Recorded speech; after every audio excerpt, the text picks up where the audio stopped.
Jadi gini, saya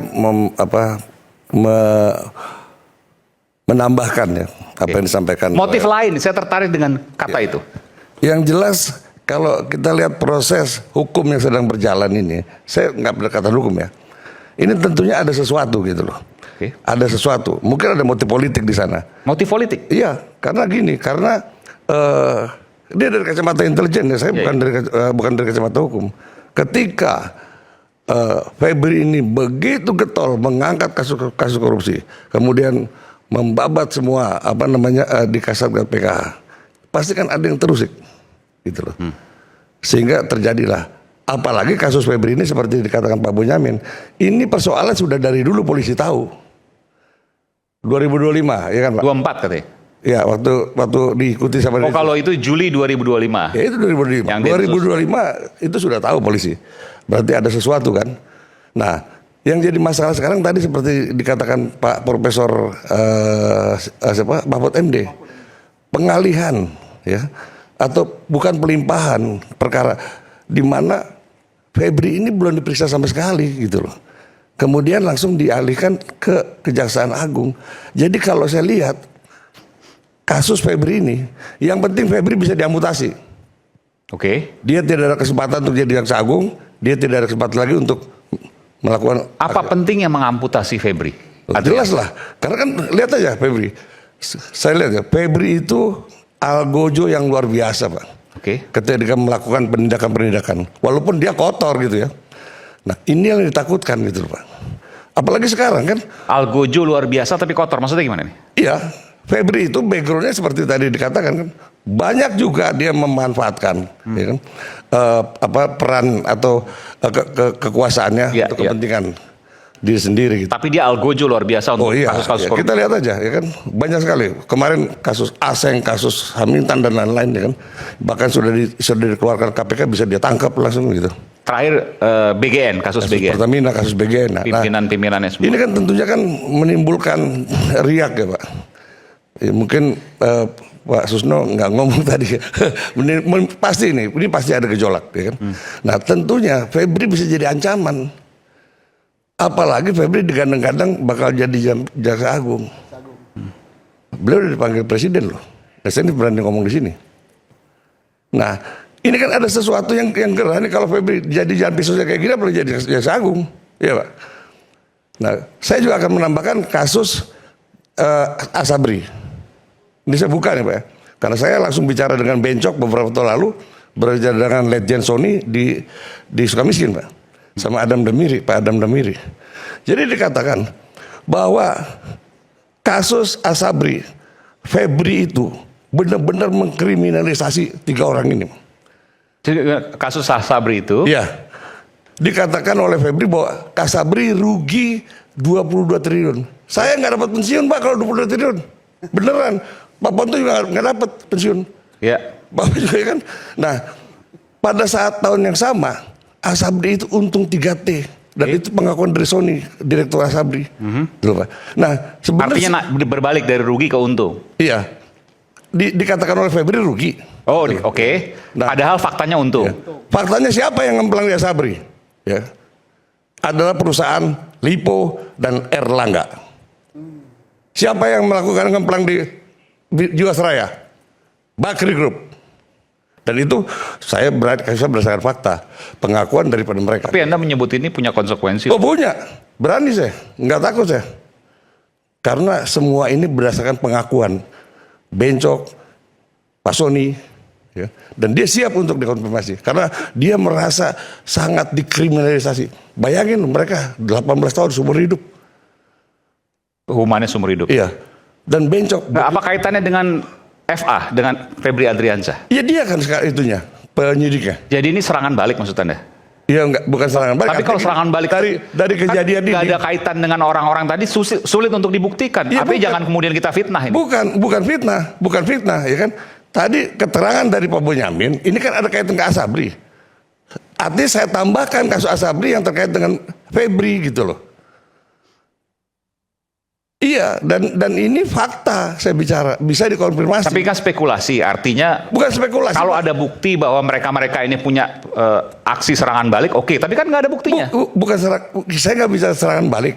Ketika polisi menggerebek rumahnya Febri, kemudian muncul kan Pak persoalan Asabri di situ.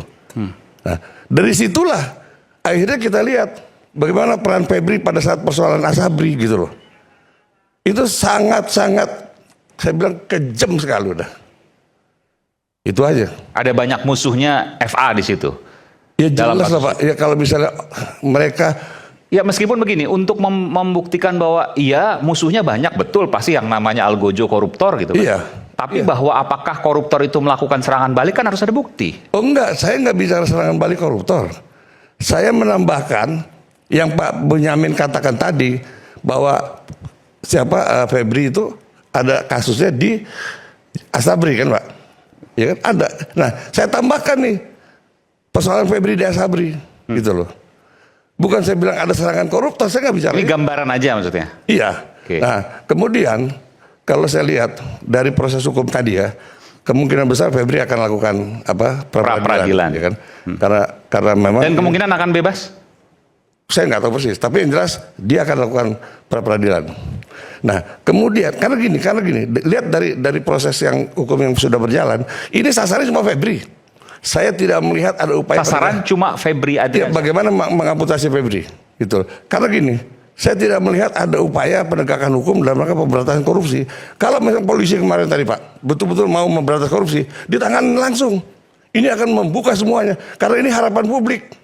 Tapi tiba-tiba diserahkan ke kejaksaan coba. Polisi lepas. Ini kan satu persoalan.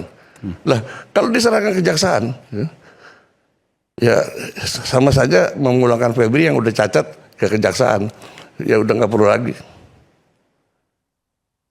Jadi ini targetnya bagaimana Febri bisa diamputasi. Hanya Febri? Iya. Itu dari analisa intelijen Pak ya, bukan bicara hukum. Iya. Ya jadi sampai di situ kalau menurut saya. Nah tadi kalau bicara kunci mengunci, ya kalau di Intel itu semudah membalik telapak tangan Pak, ada sekolahannya. Jadi berbagai macam kunci apa segala macam. Berangkas tadi? Iya, apalagi berangkas. Berangkas paling gampang. Berangkas paling gampang? Iya, ketimbang kunci motor. Penggalangan tadi Utap yang dilakukan. Oke, ada komentar soal itu silakan Bung Mitra. Baik, terima kasih Jadi, Bang Arman. ngeri-ngeri sedap apa yang disampaikan oleh Bung Ya, saya ingin menanggapi. Yang pertama, meskipun soal kebenarannya saya sendiri, apa terlalu jauh untuk kemudian berspekulasi? Saya kira keterangan jangan sampai acara ini menjadi fitnah. Iya. Saya kira yang disampaikan oleh Bang Sri itu keliru. Karena apa? Kalau memang sasarannya hanya Febri, hari ini kita lihat tersangkanya ada 2. Jadi kalau dibilang Febri ini adalah Algojo, pertanyaannya kenapa dia mengkhianati rakyat? Kalau dibilang banyak musuh-musuhnya, kalau dia bersih, rakyat akan bersama-sama dia. Tapi persoalannya dia hianati amanah yang diberikan rakyat kepada dia untuk memberantas korupsi. Saya nggak bilang Febri bersih Pak, itu aja. Iya, artinya Algojo banyak yang ingin memusuhi dia, kan begitu? Ya nggak Algojo dalam arti kata. Iya, terlepaslah dia Algojo, tukang bantai dan lain-lain, tapi dia sendiri nggak bersih, kan begitu? Ya, memang nggak ada yang bilang dia bersih. Iya. Tapi dia banyak musuhnya, menurut Pak Sri itu. Ya jelas lah. Artinya kita sepakat bahwasanya EPA ini telah mengkhianati presiden dengan dia melakukan tindakan-tindakan yang mengkhianati rakyat. Bang Aiman, yang pertama saya ingin mengapresiasi Kortas Tipikor ya. Ini sebenarnya kasus ini dari 8 Mei 2024. Oke. Iya. 2 tahun persis itu. Iya, sudah diikuti dan sudah dimonitor terus, kan begitu. Jadi ini diselidiki juga, dari 8 Mei 2024. Iya, jadi kasus ini, Anda punya data valid soal itu ya? Iya, jadi kasus ini nggak segampang apa yang kita pikirkan. Jadi Kortas Tipikor juga sangat hati-hati betul dalam menangani kasus ini. Oke. Karena apa? Karena di sini yang ingin ditelusuri itu dalam 3 kasus besar itu ada keterlibatan daripada aparat penegak hukum, seorang ahli hukum, kan begitu. Jadi kalau memang Kortas Tipikor kemarin tidak buru-buru mengamankan itu barang bukti dan 74 kg emas, saya kira itu akan hilang secepat kilat. Makanya mereka ini mengawasi dan memonitor kasus ini sudah 2 tahun lebih. Itu harus kita apresiasi kinerja luar biasa daripada penyidik Kortas Tipikor dan bekerja sama dengan Polda Metro Jaya. Yang menjadi persoalan adalah saya ingin jawab daripada keterangan Bang Sri tadi, kenapa berkas ini dilimpahkan kepada Kejaksaan Agung, kan begitu. Jadi di dalam undang-undang tentang kejaksaan, di dalam pasal 8 ayat 5 itu dikatakan untuk pemeriksaan, pemanggilan, ya, penahanan dan tersangka harus izin Jaksa Agung. Jadi dilema juga nih Polri. Ya, kalau seumpamanya Polri tidak menyerahkan kepada kejaksaan, Nggak bisa ngapa-ngapain. wah, undang-undang mengatakan harus izin dulu ke Jaksa Agung. Kamu Walaupun siapa? proses penyelidikan dan penyidikannya di kepolisian. Itu bunyi perintah undang-undang kejaksaan. Ya kalau memang Anda keberatan silakan judicial review pasal 8 ayat 5 undang-undang kejaksaan. Nggak mesti harus minta persetujuan terlebih dahulu kepada Jaksa Agung. Maaf Bung Mitra, sudah Iya. diuji di Mahkamah. Oke, sudah diuji. Saya tahu Dan putusan putusannya MK nomor MK 67. Putusan mengatakan bahwa kalau pidana khusus maka tidak perlu izin Jaksa Agung. Yes. Udah. Itu kan pengecualiannya. Ini pidana khusus. Itu mak kursi kan pidana khusus. Iya, enggak, Jadi tunggu dulu. Saya kan belum selesai nih Oke, bicara. makanya biar saya ingatkan. Tolong jangan dipotong dulu. Saya kan masih menjelaskan di sini. Oke. Putusan MK nomor 67 itu ada beberapa pengecualian. Kan gitu. Yang pertama tindak pidana khusus, ya. Yang kedua adanya Ini disebut khusus ini. bukti permulaan yang cukup, ya, kasus korupsi kayak Korupsi gini, khusus, ya. oke. Bukti permulaan yang cukup, 2 alat Iya, iya, bukti, betul. kan begitu. Dan dikhawatirkan si pelaku tersebut menghilangkan barang bukti. Itu poin-poin daripada putusan MK nomor 67 tadi. Hari ini banyak yang mempersoalkan antara penanganan yang dilakukan oleh Polri dengan tersangkanya itu adalah mantan Jampitsus. Orang menganggapan bahwasanya ini adalah perang bintang. Dan ini perang institusi. Ini juga yang harus dijaga oleh Polri. Jangan sampai orang menganggapan, oh ini adu kuat nih antar institusi. Padahal tidak. Yang dibantai itu adalah oknum.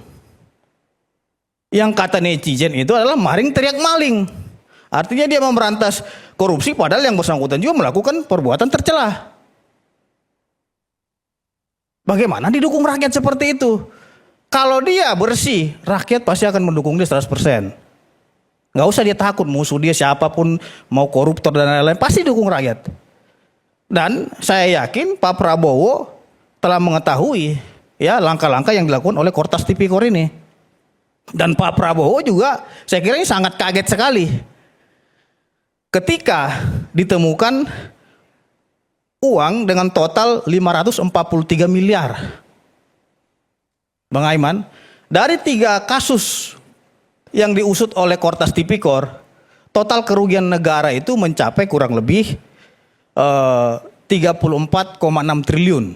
Oh, ini yang sekarang ini. Keterangan daripada Per hari ini. iya 34,6 triliun. Sebentar. Dalam Dari kasus 3 kasus itu potensi kerugian negara. potensi kerugian negara. Iya. Bahwa yang disita sebanyak 543 miliar. termasuk 74 kg tadi. Iya, Di luar artinya, itu kan. Artinya Bang Aiman, yang baru Potensi ditemukan kerugiannya itu 34 triliun. 34,6 triliun. Oke. Artinya Bang Aiman, yang baru ditemukan dalam kasus ini baru 1,57%.